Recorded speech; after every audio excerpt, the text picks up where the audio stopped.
Kita akan bahas rencana penerbitan peraturan pemerintah soal penugasan anggota Polri di jabatan sipil bersama dengan dalam sambungan jaringan ada anggota Komisi 3 DPR dari fraksi Partai Nasdem Rudianto Lalo, juga ada Direktur Eksekutif Amnesty International Indonesia Usman Hamid. Selamat malam Pak Rudi juga Bang Usman.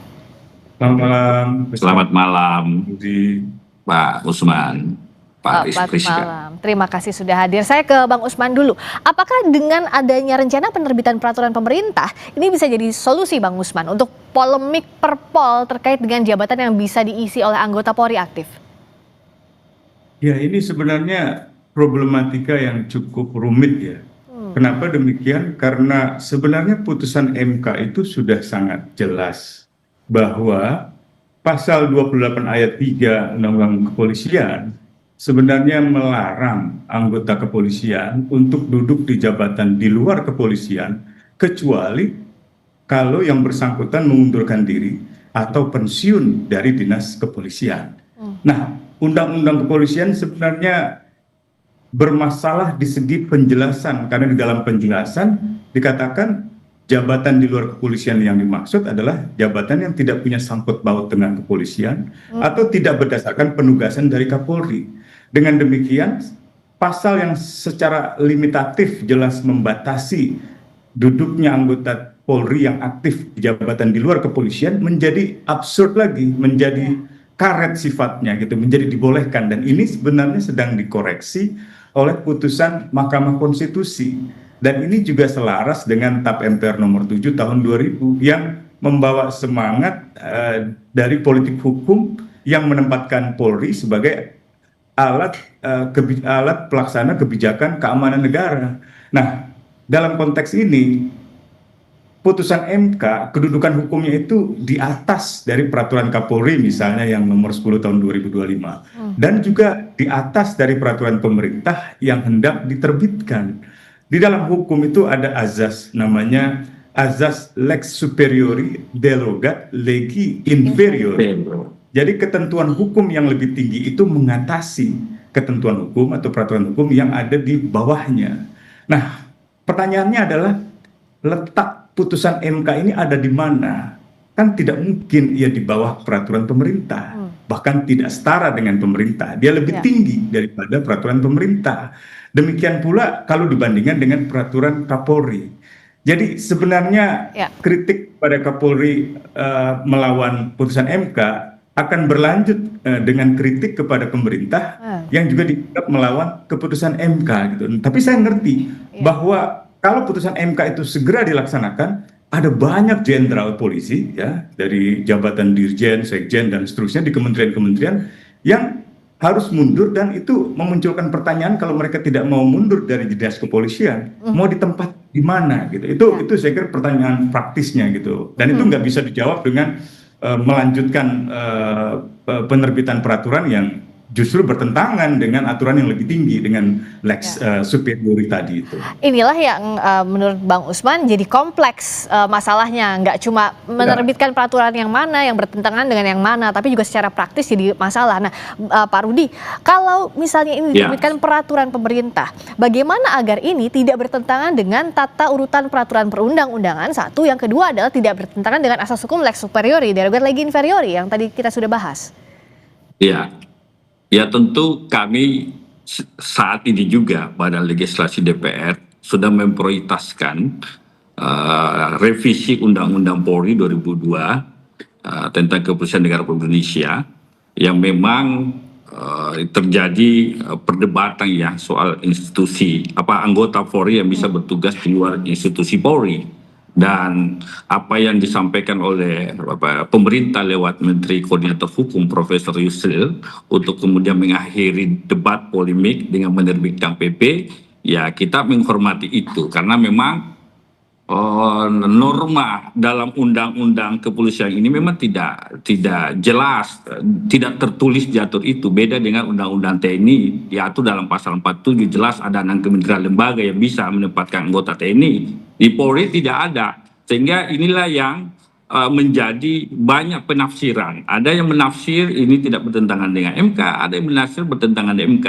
Dan saya kira pembuatan peraturan pemerintah itu kan ada dua, bisa atributif pendelegasian dari undang-undang, bisa juga kalau dalam norma undang-undang itu tidak jelas sehingga pemerintah berinisiatif membuat peraturan pemerintah yang mengatur itu. Pertanyaan tadi seperti yang disampaikan oleh Pak Bang Usman, bagaimana mungkin PP kalau dipandang lagi bertentangan dengan putusan MK misalkan. Kami menyampaikan bahwa saat ini Komisi 3 setelah masa reses ini akan menerima masukan-masukan dari masyarakat, ya praktisi, akademisi hukum terkait sekaitan revisi Undang-Undang Polri. Kalau memang PP juga dipandang bertentangan, nanti kami juga memikirkan bagaimana kemudian pengaturan ini diatur dalam Undang-Undang revisi Undang-Undang Polri. Saya kira lebih konkret dan lebih jelas supaya tidak ada lagi tafsir-tafsir lain atau perbedaan pendapat. Ini kan Pak putusan MK kita menimbulkan penafsiran baru. Ya, karena ada yang menafsir sepanjang ada sangkut paut dengan kepolisian, keamanan, ketertiban, sebagaimana Konstitusi pasal 30, penegakan hukum, itu bisa saja anggota Polri bertugas seperti BNPT, BNN, KPK, sekaitan dengan ada penegakan hukum. Tetapi di sisi lain ada yang berpendapat, jelas kok ini sudah dibatalkan oleh Mahkamah Konstitusi, penjelasan pasal 28. Nah, hari ini yang regulasi antaranya memang adalah pemerintah kalau mau lebih cepat lewat peraturan pemerintah, tapi kalau mau menunggu bersabar tunggu revisi undang-undang Polri yang akan setelah masa reses akan kita gulirkan. Ya. Kira-kira begitu. Kalau Bang Usman melihatnya apakah ini urgent untuk cepat-cepat melalui jalur PP atau semestinya lewat jalur undang-undang, kalau mau ya revisi undang-undang dikaji kembali melibatkan banyak pihak untuk menghindari dispute lebih dalam lagi? Ya sebenarnya kalau misalnya kita mau jujur, ya harusnya dengan putusan MK ini seluruh perwira tinggi Polri yang ada di luar kepolisian, misalnya di kementerian-kementerian, ya harus mengundurkan diri atau pensiun dari dinas kepolisian. Sebenarnya perintahnya jelas, normatif, limitatif. Dengan kata lain, putusan MK itu sudah bersifat expressis verbis gitu, jadi terang benderang gitu kalau kata orang Jawa, cetok wilo-wilo gitu. Jadi nggak bisa ditafsirkan lain. Nah, jadi kalau sekarang pemerintah mau menerbitkan peraturan pemerintah untuk membenarkan keberadaan polisi aktif di dalam kementerian-kementerian, itu pemerintah seperti tidak mengerti, tidak belajar hukum gitu. Meskipun yang tadi menyatakan adalah Menteri Koordinator Bidang Hukum, jadi seperti nggak mengerti azas-azas hukum yang benar gitu. Misalnya tentang lex superiori derogat legi inferiori, seperti tidak paham masalah azas-azas hukum yang paling dasar, dan seperti tidak paham tentang tata urutan peraturan perundang-undangan, mana yang lebih tinggi, konstitusi, putusan Mahkamah Konstitusi, undang-undang, peraturan pemerintah, atau peraturan Kapolri gitu. Tapi sekali lagi ini adalah akibat dari kebijakan pemerintah yang selama ini ya melakukan pembinaan jenjang karir secara tidak mengikuti kaidah peraturan perundang-undangan. Misalnya bertumpuknya jumlah perwira tinggi di TNI atau di Polri gitu. Akibat misalnya dulunya pemerintah, katakanlah presiden mengangkat jabatan Kapolri atau jabatan Panglima dari generasi yang sangat muda gitu, sehingga terjadi kemandekan perwira, terjadi penumpukan perwira tinggi, dan mereka membutuhkan tempat untuk katakanlah berkarya gitu, difungsi dikaryakan gitu, dan akhirnya untuk mengatasi problem-problem penumpukan itu ditempatkan di berbagai posisi jabatan eselon 1 gitu, dirjen, kemudian sekjen, dan itu mengganggu pembinaan karir pegawai negeri. Banyak orang misalnya sudah sekolah dari jauh-jauh hari, APDN, kemudian SPPDN, kemudian IIP, tiba-tiba tidak bisa menjabat jabatan eselon 1 karena sudah ditempati oleh TNI aktif atau oleh polisi aktif yang tidak pernah mengikuti jenjang karir, jenjang pendidikan sebagaimana PNS biasa atau ASN biasa. Saya punya kenalan misalnya Pak Waswok, sekarang Sekda di Papua, itu dia dari kecil, dari bawah sekali, dari APDN, kemudian dari SPPDN. Kalau ke depan dia orang yang sangat punya integritas, dan kalau ingin ditempatkan sebagai pejabat direktur jenderal atau sekretaris jenderal kementerian, tidak bisa karena diisi oleh TNI aktif atau diisi oleh polisi aktif yang tidak pernah mengikuti jenjang pendidikan pegawai negeri. Jadi ini adalah kebijakan pemerintah pusat sendiri yang keliru, dan akibatnya ada komplikasi hukum. pertentangan atau perlawanan terhadap putusan MK sekarang bukan hanya dilakukan oleh Kapolri tapi juga oleh pemerintah gitu. Iya. Ini sangat mungkin mengajarkan bagaimana melanggar hukum atau melawan hukum, dan DPR kalau kemudian melakukan revisi ini sama nasibnya seperti Undang-Undang TNI. Jadi melanggar dulu, jadi ada perwira TNI ditempatkan misalnya di Kejaksaan Agung dan di tempat-tempat lain. Lalu karena itu melanggar, lalu undang-undangnya dirubah Baru supaya tidak direvisi. melanggar. Saya kira presiden yang sangat buruk di dalam dunia legislasi dan penegakan hukum di Indonesia. Nah, kalau begitu Pak Rudi, bagaimana agar masalah yang terjadi dari mulai merit sistemnya dan sekarang masih ada pertentangan secara aturan, ini bisa diselesaikan secara legal pula, tidak menabrak aturan lainnya? Dan apakah harus buru-buru pakai PP atau tidak menunggu revisi dulu? Kalau tadi Pak Rudi juga melihat ada dua opsi, sesaat lagi di Sapa Indonesia Malam. Kita masih membahas rencana penerbitan peraturan pemerintah soal penugasan anggota Polri di jabatan sipil. Masih bersama dengan anggota Komisi 3 DPR RI, fraksi Partai Nasdem Rudianto Lalo, juga Direktur Eksekutif Amnesty International Indonesia Usman Hamid. Pak Rudi, jadi apakah memang kalau menurut Anda harus buru-buru ini diketok palu peraturan pemerintahnya, atau semestinya kalau dari sikap DPR tunggu sampai revisi undang-undang dulu, dikaji lagi undang-undangnya agar tidak bertabrakan dengan aturan lainnya dan menimbulkan dispute lainnya? Ini kan terjadi polemik ya. Polemik yang saya seperti katakan tadi, polemik. Mungkin pemerintah mau mengakhiri polemik, Menteri Koordinator Hukum memberi jawaban buat peraturan pemerintah. Karena dipandang peraturan pemerintah adalah penafsir undang-undang. Ini kan undang-undangnya mungkin tidak jelas diatur, ini kemudian mau dijelaskan dalam peraturan pemerintah. Tapi itu silahkan menjadi domain kewenangan pemerintah. Kami di DPR fokus pada 2026 ini akan menyelesaikan revisi Undang-Undang Polri. Sekaitan dengan ketidakjelasan seperti pengaturan undang-undang, bagaimana lex scriptana, lex sertana, lex scriptanya, tertulis, ketegasan, ini harus semua jelas di undang-undang, revisi undang-undang nanti. Jangan lagi seperti undang-undang 2002 yang memunculkan polemik penafsiran-penafsiran beragam. Kita mau undang-undang yang lahir itu jelas. Di instansi mana misalkan institusi Polri bisa hadir di institusi lembaga sipil lain. Karena ini juga mungkin karena di konstitusi Bantol bernegara kita, di konstitusi jelaskan pasal 34, Polri adalah alat negara yang melayani, melindungi, mengayomi masyarakat serta penegakan hukum. Mungkin debatnya sekaitan dengan penegakan hukum, instansi yang diatur dalam penegakan hukum, maka anggota Polri bisa masuk di situ.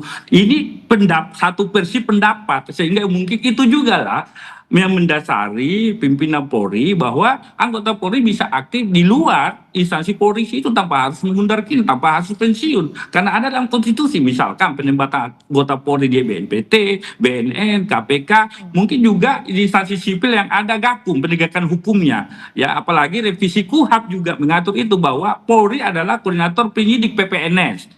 Sehingga mungkin ditafsir bahwa anggota Polri pun bisa masuk di luar instansi kepolisian sepanjang sekaitan dengan penegakan hukum dan keamanan ketertiban. Kalau saya melihatnya seperti itu. Bang Usman, kalau yang sudah-sudah presidennya adalah apa yang sudah dibahas oleh pemerintah atau undang-undang apapun aturannya ya, apapun aturan yang sudah diketok pemerintah itu akan segera berlaku. Jadi kan konsekuensi logis yang bisa dihadapi ke depan adalah akan segera berlaku ini peraturan pemerintah gitu kan Bang Usman. Nah, selagi itu akan berlaku, apa yang bisa dilakukan kalau dari masyarakat sipil? Iya, yang pasti kita ingin agar pemerintah mematuhi putusan Mahkamah Konstitusi. Jadi kalaupun mau menerbitkan peraturan pemerintah itu perlu diselaraskan dengan putusan Mahkamah Konstitusi. Karena Mahkamah Konstitusi berperan sebagai penafsir tunggal atau penafsir final interpreter dari konstitusi, maka seluruhnya harus diselaraskan kepada putusan Mahkamah Konstitusi.